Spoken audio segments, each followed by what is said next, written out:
Viva! Sejam bem-vindos a mais um programa Pontos de Encontro. Hoje temos aqui connosco o nosso convidado Gonçalo Folgado.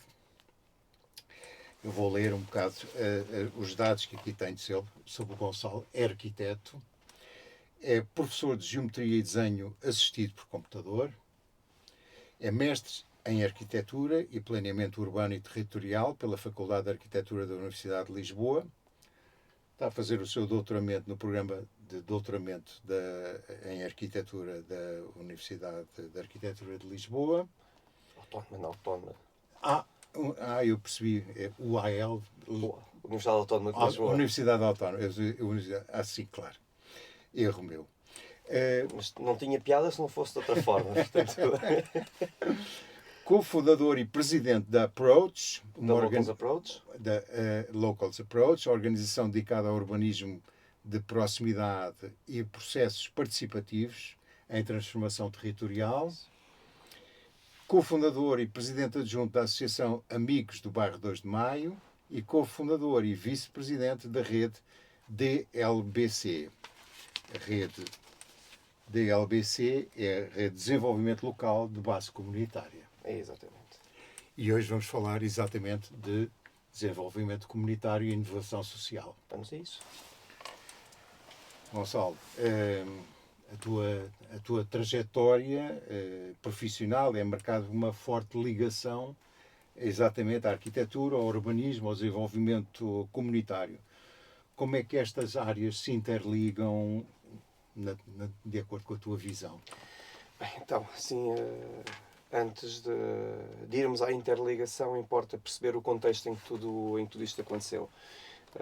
2011, assim, já há uns largos anos, eu e um coletivo de colegas da Faculdade de Arquitetura, o João Martins, o Luís Clara, o Camilo, o Tomás, o Karim, o Rui Miranda...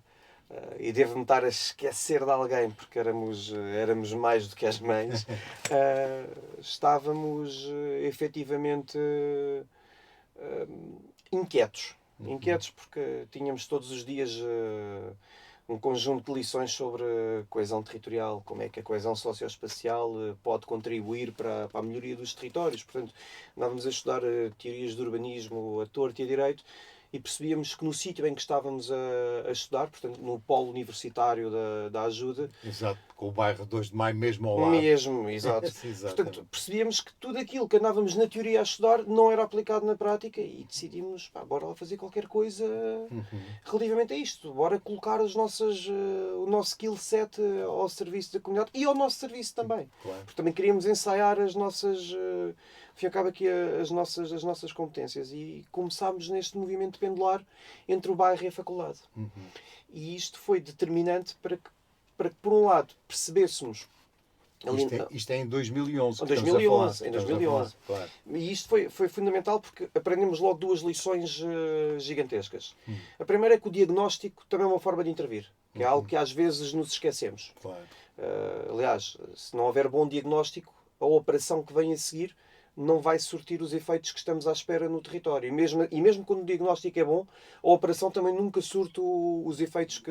Há sempre danos colaterais, externalidades, essas coisas todas. E a segunda foi que, efetivamente, percebemos que, enquanto arquitetos, enquanto urbanistas, a nossa atuação não é de todo o princípio e o fim da coisa. Portanto, há a necessidade de interceptá-la com outras áreas de saber e não só com outras áreas de saber, com aquilo que são as orlas que vêm da comunidade. Portanto, se não houver aqui uma triangulação entre saber científico, entre o saber empírico e a geração de inteligência coletiva a partir deste convite para que todos à mesa possam ter uma palavra, as soluções são muito menos robustas do que aquilo que pode sortir. Claro. Portanto, indo agora aqui à questão, como é que a arquitetura, o urbanismo e o desenvolvimento comunitário se cruzam? Elas cruzam-se em vários aspectos, porque nós só conseguimos criar habitat para as pessoas se as pessoas estiverem envolvidas nessa mesma cocriação. Se não houver uma predisposição por parte do arquiteto, por parte do urbanista, uma predisposição por parte de quem decide, o decidor político, porque no fim do dia também há esta esfera, existem estas variadas esferas, que é os arquitetos podem ter muito boas ideias, os políticos podem ter muito boas intenções, mas depois também existe uma dimensão económica ou financeira que tem de ser considerada. E se todas estas não estiverem concertadas a uma mesa de negociação, em que consigamos todos co-criar uma inteligência coletiva ou várias inteligências coletivas sobre um mesmo objeto, o exercício fica aquém. E quando se fala em habitat, que é uma coisa que ao dia de hoje se fala muito com o debate da habitação, que não queremos só habitação, também queremos habitat urbano, habitat rural, portanto, criar um conjunto de condições que melhorem a qualidade de vida das pessoas, que reforcem a coesão socio-territorial. Se não houver esta noção de transversalidade ao nível de todas estas dimensões, estamos a ficar aquém daquilo que é o processo participado e do que é que o mesmo pode resultar para a concepção de cidade. Claro. E eu falo a alguém que viveu durante uns anos na Ajuda. Ok. E que, portanto, conheço também o bairro 2 de Maio, mas, pronto, que é um edificado. E quer dizer, como é que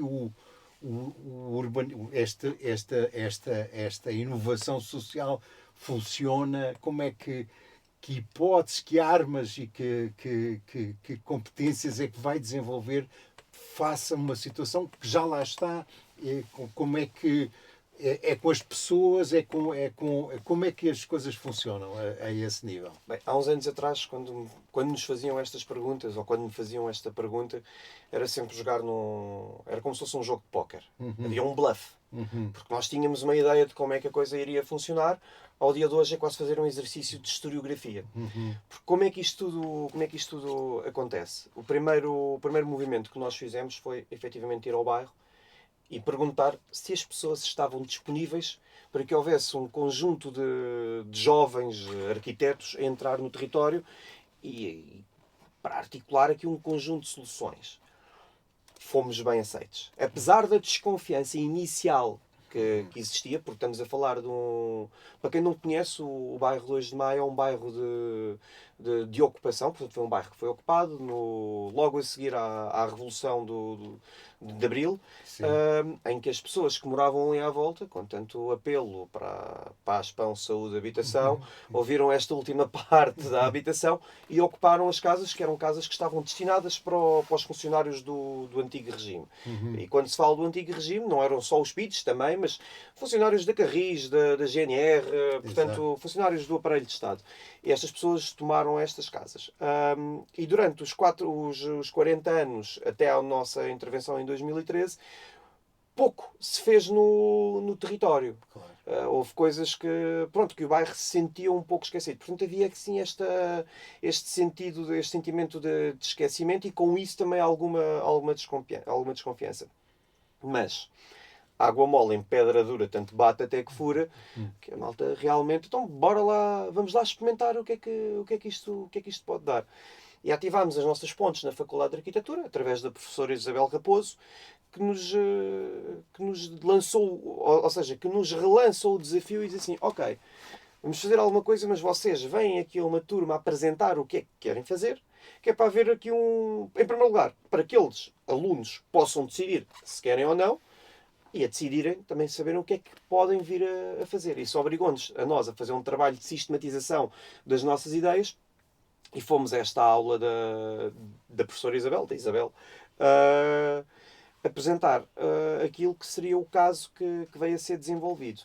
Uma turma de Erasmus Mundo. Convém explicar que as turmas de Erasmus Mundo são incríveis na medida em que juntam na mesma sala antropólogos, economistas, sociólogos, arquitetos, urbanistas. Portanto, Não sabia disso. É um ecossistema altamente transdisciplinar. E isso permitiu-nos, portanto, encurtando a história, eles, sim, claro que quiseram vir trabalhar, claro. Agora é claro, mas na altura não foi assim tão claro e tivemos que correr atrás daquela turma e vieram trabalhar connosco para o território e fizeram o primeiro diagnóstico socioterritorial do bairro 2 de Maio. Portanto, tiveram um conjunto de lentes a analisar sobre o território que são invisíveis a olho nu e que às vezes para um arquiteto, ainda para mais para um arquiteto que está em formação, se tornam mais complicadas de perceber Sim. como é que estas dimensões se relacionam. Portanto, estudaram desde as questões macro e microeconómicas do território, à demografia, à forma como os espaços públicos eram ou não apropriados por parte das pessoas, à serventia que tinham ou não de transportes públicos, às questões da habitação. Portanto, ficámos ali com um relatório bastante poderoso. E essa foi a primeira, lá está, foi a primeira lição, que o diagnóstico também é uma forma de poder intervir. E a partir daqui ficámos com bases sólidas para poder então desenhar a intervenção.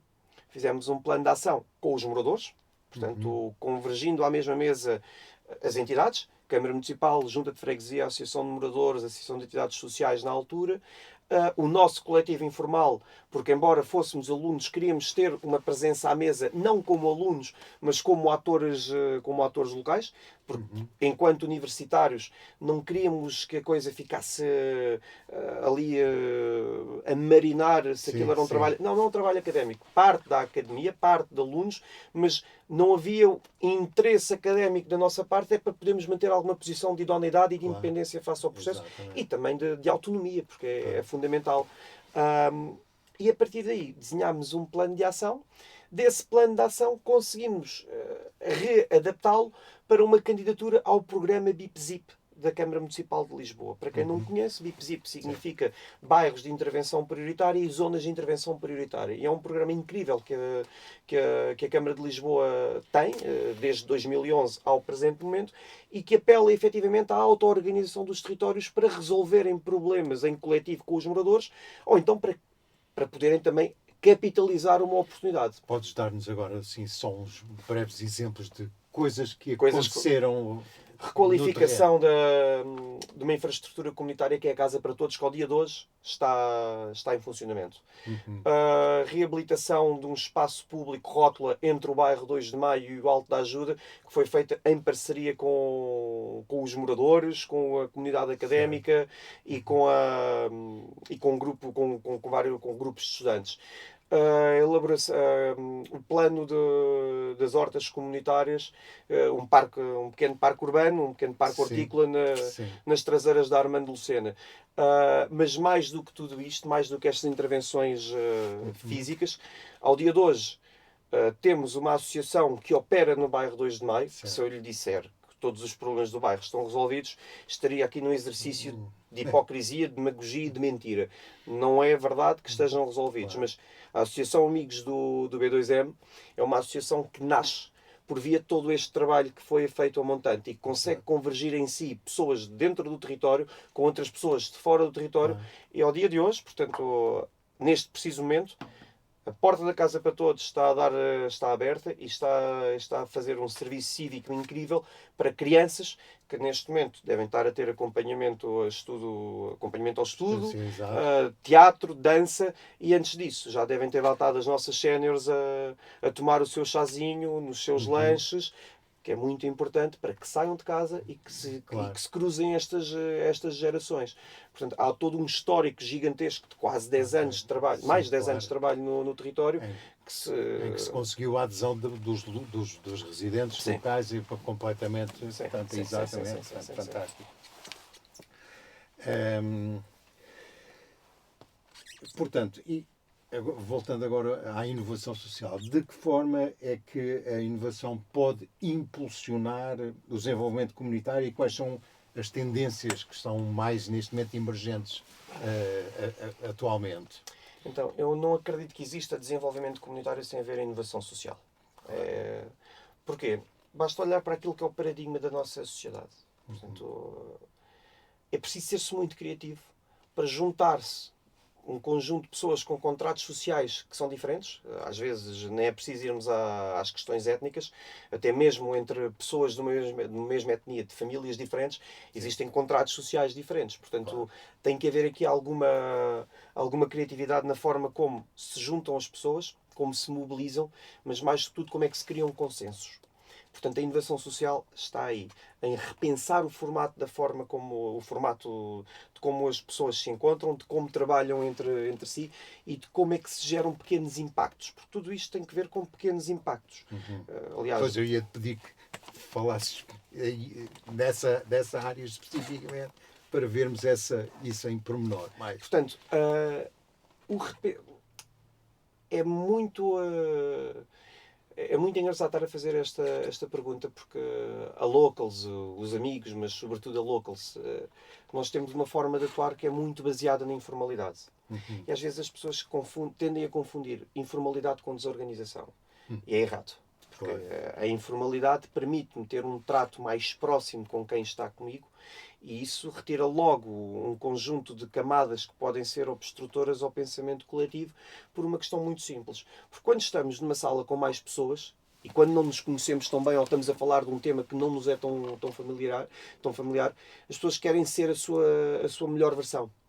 E isso às vezes obstrui-nos dizer umas patetices e é a partir destas patetices que vamos dizendo, é de estupidez em estupidez, de erro em erro, por isso é que há bocadinho quando erraste na coisa, não podia ser de outra forma, porque o erro dá-nos informação. Claro. E se as pessoas não estiverem dispostas a errar, não estão dispostas a... Não existe a base para uma criação mais fluida. E isto, ainda a questão da inovação social. Repensar os formatos da forma como as pessoas se encontram. Portanto, só o facto de não estarmos naquele formato professoral em que temos alguém à frente a professar qualquer coisa e uma plateia, é logo altamente disruptivo na forma como uma sessão destas se pode conduzir. O sentarmos à volta de uma mesa, ou então nem sequer sentarmos à mesa e estarmos sentados nos puffs ou com uma churrascada cá fora em que vamos... Logo isto liberta-nos de alguns pruridos e transporta-nos para outro tipo de plano. E depois acreditar nos pequenos impactos, as pequenas vitórias. Se nós conseguirmos juntar à mesa cerca de 10 ou 15 pessoas a pensar sobre o seu território e a dar informação sobre como é que as operações podem ser mais facilmente apropriadas pelos moradores, pelas suas famílias, isso já é uma pedrada no charco gigantesco, porque enquanto técnico eu não tenho que saber, aliás, nem tenho a pretensão de querer saber tudo. Portanto, poder ter todos estes insights para depois poder devolver à comunidade, porque depois também é muito importante devolver estas informações que retiramos e podê-las devolver de novo à comunidade. À semelhança do que fizeram no bairro 2 de Maio, que é paradigmático deste projeto de inovação e desenvolvimento comunitário. E como é que tu imaginas o futuro das comunidades locais em Lisboa, falando agora de Lisboa, e qual é o papel da participação cidadã na construção deste futuro, do nosso futuro? Essa pergunta é uma pergunta de arranque para uma tese de doutoramento ou 10. Mas, então, vamos pela segunda parte da pergunta. Como é que a participação é importante ao nível de modelo de desenvolvimento territorial e até de país? Numa altura em que nós estamos, efetivamente, num cenário democrático que está em crise, em que as pessoas não estão tão envolvidas com as suas associações locais, com as suas coletividades, a participação é fundamental que seja encarada, sobretudo, como uma forma de aprofundamento de processo e não tanto como uma mera formalidade. Claro. E isto, a partir do momento em que utilizamos a participação como algo que me vai acrescentar e que não é só uma etapa para eu dizer que fiz, logo a partir daí já estamos a entrar num paradigma diferente. Porque é muito importante, mas é mesmo muito importante, que consigamos ter a capacidade de agregar as pessoas em torno de objetivos em comum. Porque é isso que nos gera sentido de comunidade. Claro, tem que haver um sentimento de pertença. Óbvio. Não é? E de identidade coletiva. Eu sinto que pertenço a uma comunidade. Claro, e pode ser a comunidade da minha rua, do meu bairro, mas também pode ser a comunidade da malta que joga a bola comigo, da malta que tem os miúdos a ter explicações. Portanto, é muito importante esta questão. Nós vemos isso acontecer no nosso dia a dia, mas também vimos muita gente que não tem esse sentimento, não é? Quer dizer, é um mal da nossa sociedade, que é haver pessoas verdadeiramente que se sentem e estão mesmo isoladas, não é? Portanto, Sim. também é uma necessidade que tem que ser combatida, esse isolamento, e que E também acaba por ser um esperemos bocadinho. que este processo de envolvimento e desenvolvimento comunitário que ajude também a trazer, a descobrir mais, a que essas pessoas que estão nesse isolamento acabem por descobrir que é possível. Às vezes nem é preciso as pessoas estarem isoladas Uhum. para se sentirem apartadas Sim, daquilo que é o processo de claro. participação, porque muitas das pessoas, e falávamos sobre isso há bocado, a questão da participação, a questão da democracia participativa, na lista de prioridades do cidadão comum, quer dizer, em primeiro lugar está a família, depois há de estar os amigos ou o trabalho, depois há de vir o clube de futebol, a novela, aquilo, um hobby ou outro. E só depois é que provavelmente há de vir a questão da própria organização de sociedade, que nem sequer está ancorada diretamente com as questões da participação e do envolvimento e do desenvolvimento comunitário. Portanto, é mesmo necessário que o processo participativo, que o processo administrativo que lhe está associado, seja disruptivo na medida em que tem de ser uma coisa apelativa. As pessoas não querem perder o tempo das suas vidas para algo que é enfadonho. Uhum. E, sobretudo, para algo que no fim do dia pode não darem absolutamente nada. Daí a celebração das pequenas vitórias e pensar passo a passo. Porque se eu me mobilizo, vamos imaginar, vamos mobilizar 30 ou 40 moradores daqui da malta que está à volta daqui da escola onde estamos a gravar. Uhum. E vamos fazer um processo de mapeamento colaborativo sobre o que é que esta zona precisa. E a malta vai falar sobre higiene urbana, mais iluminação, equipamento, o que for. Se eu, ou se nós não conseguirmos devolver qualquer coisa à comunidade, Sim, da próxima vez que lhes formos bater à porta, sim, não nos vão abrir. Ou não, melhor, não acontece até nada. podem abrir, mas a recepção não será a melhor Claro. delas todas. Evidente. Daí que esta devolução tem de ser fundamental. E depois, dentro do próprio processo, tem de ser um processo que seja divertido. Há que ter esta informalidade e há que ter também outro tipo de formas de agarrar as pessoas, da gamificação, à questão de estarmos em, lá está, tipo, numa churrascada. Portanto, retirar algum do peso que está associado a estas coisas, porque as coisas não precisam de ser chatas para ser sérias. Bem pelo contrário. Acho que as coisas são mais sérias se forem, podem ser mais sérias e mais divertidas. Mas é aí que entra a questão da inovação. Dou-te um caso muito paradigmático da nossa atuação. Fórum Urbano. Fórum Urbano é uma plataforma que mapeia e que sistematiza cerca de 400 projetos de intervenção comunitária na cidade de Lisboa. E dessa sistematização, nós fomos analisar estes 400 projetos e percebemos que atividades e que metodologias é que tinham gerado determinado tipo de impactos. E a partir dali nós podíamos ter feito um manual clássico, um livro, ou então poderíamos ter feito outra coisa qualquer. E optámos por outra coisa qualquer. Aquilo resultou num jogo.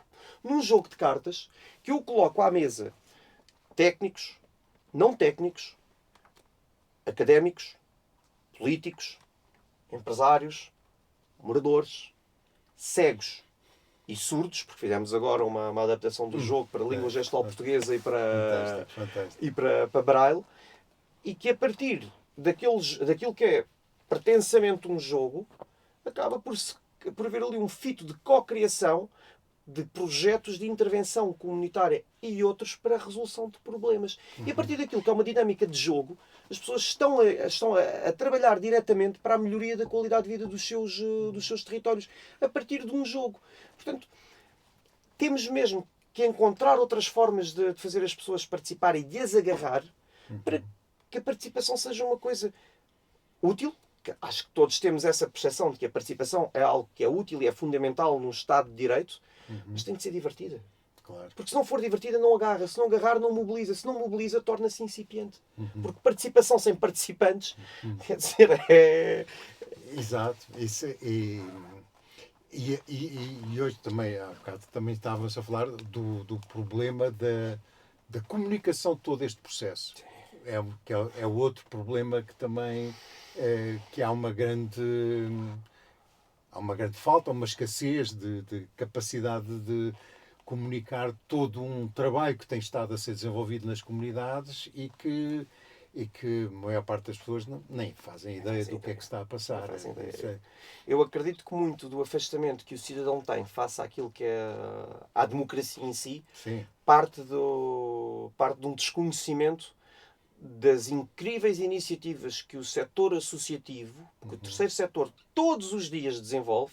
Não quer dizer que os outros setores também não façam, mas aqui eu vou defender a minha dama. Exatamente. Como não poderia deixar de ser. Todos os dias neste país se resolvem problemas à escala local que todos os dias abrem telejornais. Das alterações climáticas ao absentismo escolar, à violência doméstica, a tantos outros problemas.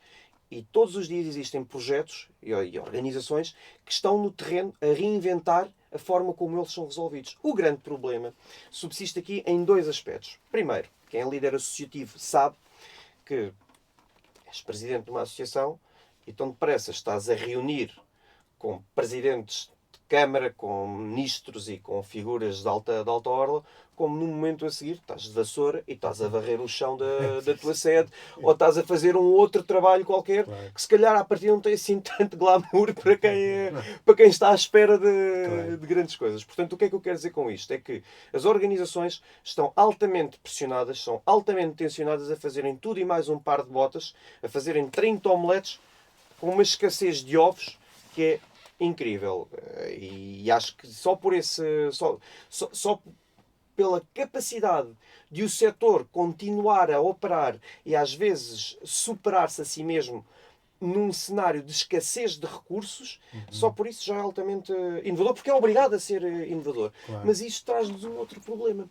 Porque é muito difícil para uma organização estar a resolver problemas, estar a estruturar projetos, estar a gerir essas operações no território e ainda em cima disto estar a comunicar. É claro que se tivéssemos orçamentos muito mais latos, Sim. seria mais fácil, mas não é essa a realidade do país. Claro. Por isso é que ainda não existe um modelo de desenvolvimento territorial assente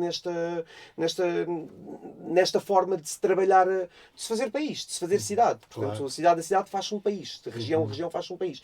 Portanto, ainda não temos... Acredito que estamos a caminhar para lá, mas ainda não chegamos. Portanto, torna-se muito difícil pensar, concretizar, gerir, monitorizar e comunicar ao mesmo tempo. E o comunicar acaba por ser sempre a última das preocupações do setor associativo, porque estamos preocupados em resolver efetivamente os problemas das pessoas. Claro.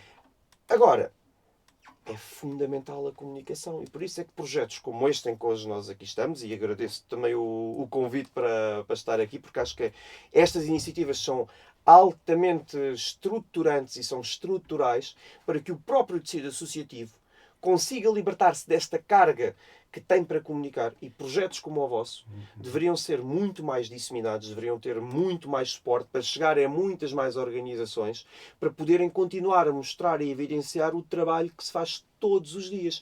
E essa seria efetivamente uma forma de podermos chegar ao grande público, porque, por norma, as associações e os projetos, acredito eu que têm três orlas de comunicação. A primeira orla é de equipa e dos parceiros, em que estamos a estruturar a operação e estamos a monitorizar.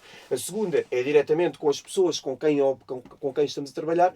E a terceira, que é mais descurada, é para o grande público. Claro. E sendo esta a mais descurada, ora, como é que as pessoas sabem que precisam de alguma coisa se desconhecem o que é que se está a passar? Portanto, esta disseminação da informação é fundamental para... Não digo criar a necessidade, porque essa necessidade ela já existe, portanto, não estamos a criar essa necessidade de coisa nenhuma, porque ela já lá está, mas para sensibilizar e para conscientizar as pessoas de que o trabalho associativo é fundamental para a construção de um país mais coeso, mais próximo, mas sobretudo mais solidário, numa vertente não assistencialista, mas numa vertente emancipatória. Exatamente, é evidente. Pois, isso, sabes, o nosso projeto tem mesmo isso em mente, a divulgação de projetos de inovação social, de desenvolvimento comunitário, e temos nas várias frentes dos direitos humanos, da cidadania, da saúde mental, também um aspecto muito importante, da ecologia e da sustentabilidade. e também da cultura e da educação pelas artes. Tudo aquilo que me estás a dizer já dá um programa de governo. Olha as áreas que foste tocar nelas. É um programa de governo. Bom, não temos essas ambições. Pronto, isto é um projeto também ligado ao envelhecimento ativo. Que é fundamental. É uma pena não olharmos para os nossos séniores. Temos a tendência de olhar para os séniores como os anciãos que estão ali e que sabem algumas coisas. Mas, caramba, o capital de conhecimento que os nossos séniores têm não está a ser aproveitado nem a 1%. Nem a 1%. Nem Isso é evidente. Gonçalo, sabes que o tempo vai passando e nós aproximamos do limite depois do nosso tempo. Eu ainda, mesmo assim, gostava de perguntar, porque acho que não falámos o suficiente sobre alguns dos projetos, sobre a Locals e a DLBC. Acho que podias dar assim, uma visão panorâmica destes dois projetos. Então, a Locals é uma micro-nano associação, mas com gente muito teimosa, para não dizer outra coisa. E o que pretendemos é, efetivamente, o desenvolvimento local. Partindo do princípio de que o desenvolvimento local só se faz com as pessoas. E é com base nesta incursão nos territórios, no âmbito das suas comunidades, que depois desenhamos soluções que são à medida do sítio, das pessoas e do seu tempo. E temos vários projetos que atestam esta amplitude de soluções que a Locals vai produzindo. Já falámos há bocadinho do Fórum Urbano, posso falar, por exemplo, do Food from the Block, que é um projeto de literacia alimentar e que versa, portanto, na primeira camada é um projeto de literacia alimentar. Na sua camada mais subretícia é um projeto de soberania alimentar, que é também uma forma de democracia. Aquilo que comemos está intrinsecamente conectado ao quão autonomizados nós estamos de um ponto de vista alimentar. Food from the Block, se eu tivesse que o definir numa frase, é: chegamos a um bairro, tiramos uma fotografia, uma Polaroid, e ao invés de sacarmos aquela Polaroid e abanar e sair dali uma fotografia, sai um menu. Um menu co-construído com os moradores. E esse menu assenta em 4 pontos fundamentais: a sazonalidade, a sustentabilidade, o desperdício zero e a literacia alimentar. Portanto, e ao fazermos estas incursões, portanto, isto desde passeios com os moradores para se perceber qual é que é a paisagem, o que é que a paisagem alimentar oferece àquele território, há visitas a outros projetos que impactaram o sistema alimentar local, à definição do que é o próprio sistema alimentar e as diferentes escalas que este tem, e a partir desse momento estamos prontos para começar a co-criar menus que reflitam a identidade das pessoas. Mas, portanto, também com multiculturalidade. Sempre. Claro. É com todos os que estiverem à mesa. Claro, claro. Aí há depois uma amálgama de diversas identidades e já tivemos N identidades, N culturas. Portanto, lembro-me, por exemplo, de fazermos isto no 2 de Maio e foi uma coisa completamente interétnica. Em Marvila também tivemos participantes de Cabo Verde. Portanto, temos tido assim isso como fascinante. É uma viagem pelo mundo dentro do próprio território. Exato. Mas mais do que aquela cocriação, é a capacitação das pessoas que efetivamente podem interferir nestes sistemas que são invisíveis aos nossos olhos, mas que tão importantes e determinantes são para as nossas vidas. Portanto, acaba por ser uma forma de engajar a comunidade a partir de uma coisa que é o ato mais democrático do mundo, que é sentarmos e partilharmos uma refeição. Uma bela de uma refeição. Nem mais. E estarmos ali. Depois nós temos umas coisas que dizemos que estamos a afinar o menu. E são várias afinações de menu.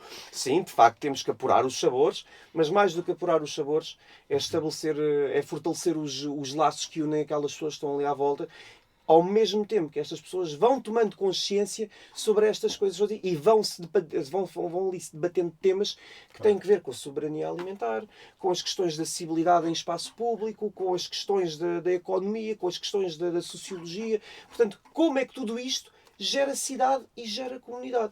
Este é um deles. E temos outros projetos. Lembro-me, por exemplo, de montarmos um laboratório de impressão 3D no bairro 2 de Maio, com a Associação dos Amigos do B2M, a Locals, a Faculdade de Arquitetura, o ISCSP, o Cinel, e vamos esquecer efetivamente de mais parceiros, mas ao abrigo do apoio do programa BIP-ZIP da Câmara de Lisboa. Sim. E Desculpa, um laboratório. Como é que era esse? um laboratório de impressão 3D. 3D. 3D. Extraordinário. E o mais engraçado no meio disto tudo é que o nosso grupo mais fiel, que ia todos os dias às aulas, aliás, tínhamos vários grupos fiéis a ir às aulas, eram séniores. Eram séniores que estavam fascinados com a tecnologia que é, mas estavam sobretudo fascinados com o processo de aprendizagem coletivo. E tivemos 2 ou 3 pessoas que efetivamente perceberam muito bem como é que aquilo funcionava, mas só conseguiram perceber como é que aquilo funcionava porque havia uma estrutura social, havia uma estrutura comunitária que agarrou e que foi a massa de tudo, a argamassa de todo o processo. Portanto, as aprendizagens são efetivamente possíveis, mas ainda são mais encorpadas se nós tivermos esta percepção de comunidade. Claro. A rede da LBC Lisboa, isto agora saltando assim para o outro... Porque essa é uma coisa... Essa tem outra escala. Outra dimensão. Mas claro. até nessa questão de estarmos a falar de uma organização que, portanto, a rede LBC Lisboa, para quem não conhece, é uma rede, é uma associação de associações, Claro. quase que federa as organizações da cidade de Lisboa. Claro. Mas não só dentro da rede, também temos universidades, também temos empresas, juntas de freguesia, portanto tem assim um ecossistema bastante rico e diverso. Mas até aí se percebe, diria eu, que o cariz democrático da organização. Porque a Locals é uma micro-nano associação, claro. Esteve na sua presidência, é atualmente vice-presidente, e somos muito, muito pequenos. Portanto, um organismo desta envergadura, claro. estar-se à espera que fosse uma super fundação, fosse uma super IPSS, que a própria Câmara Municipal se mantivesse na presidência do organismo. Como foi. A própria Locals esteve na presidência. Isso é esteve na presidência, é vice-presidente neste momento. Certo. E o futuro não sei, mas a ideia é de que, efetivamente, histórias como a da Locals na rede da LBC se possam repetir, porque será sinal de que, efetivamente, esta democracia participativa funciona. E a rede da LBC é um dos maiores esteios do desenvolvimento local na cidade de Lisboa, porque a nossa equipa técnica está disponível para todos os nossos associados, são 230 associados, mais coisa, menos coisa, e até mesmo para aqueles que não são nossos associados, mas que queiram estar nesta coisa do FIC, do desenvolvimento comunitário, encontram ali apoio técnico, seja na prospecção de linhas de financiamento, no apoio à instrução de candidaturas, no apoio à instrução de relatórios que tenham em curso para dar resposta a financiadores, ao nível de banco de materiais que temos ali, mas sobretudo para articular parcerias e para ser este FIC de transversalidade entre as organizações, porque cada um está a trabalhar muitas vezes isolado no seu quintal e a exponenciação de resultados e de impactos pode acontecer, e muitas vezes acontece, quando nós combinamos impacto com o nosso vizinho do lado. Quanto mais seja por uma troca de experiências ou por convidar este vizinho a vir fazer uma atividade para conhecer o meu território. E tudo isto acaba por ser é a geração de inteligências coletivas, não consigo dizer de outra forma. Claro. Agora uma pergunta por curiosidade. Existe essa dimensão à escala de Lisboa, não é? Existe algo ao nível que já esteja a aliar organizações de dimensão semelhante a nível nacional? A Animar. A Animar faz um trabalho incrível. Aliás, eu aproveito aqui para deixar assim um elogio rasgado à Animar e à sua direção, porque se estão a batalhar por um estatuto, que é o Estatuto de Organização de Intervenção Comunitária. E é fundamental que esta luta seja ganha não só pela Animar, mas são eles que a estão a encabeçar neste momento, que outras organizações se juntem a esta luta, que saibam o que é que se está a passar e que disseminem, que passem a palavra, porque é fundamental que as organizações que fazem trabalho comunitário sejam reconhecidas pelo Estado, claro, e que daí possam também possam aceder a mais recursos, porque num país que se financia tudo e mais um par de botas, que se financia, perdoem-me alguma reação, mas financia-se um setor privado com fim lucrativo, que ainda ao dia de hoje não saiu da lógica da economia doméstica, e sabemos que as empresas lutam todos os dias e estamos sensíveis a essa luta, mas É importante também dotar os outros setores com instrumentos, sejam eles financeiros, sejam eles logísticos, sejam eles com recursos humanos, sejam eles com o que for, para que se possa dar este salto. E a Animar está a fazer um trabalho incrível no reconhecimento das organizações de base local como organizações de intervenção comunitária. Muito bem. Gonçalo, nós podíamos continuar hoje aqui, mas... Tanta coisa que ficou tanta por falar. coisa que Tanta ficou coisa, por falar. tanta coisa. Ficas desde já convidado para voltares outro dia. E eu aceito, naturalmente. Mas pronto, e agora para terminarmos, só tens alguma mensagem final para os nossos ouvintes? Algum apelo, algo a dizer sobre a importância deste desenvolvimento comunitário? Que já, no fim, já disseste, mas algo que queiras Participem. comunicar. Participem, envolvam-se com as associações do vosso bairro, da vossa freguesia.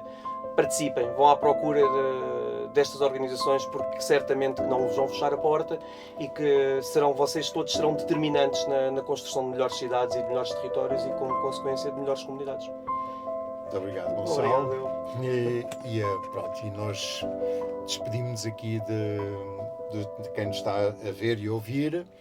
Até ao próximo programa. Uma boa noite, um bom dia, uma boa tarde para todos.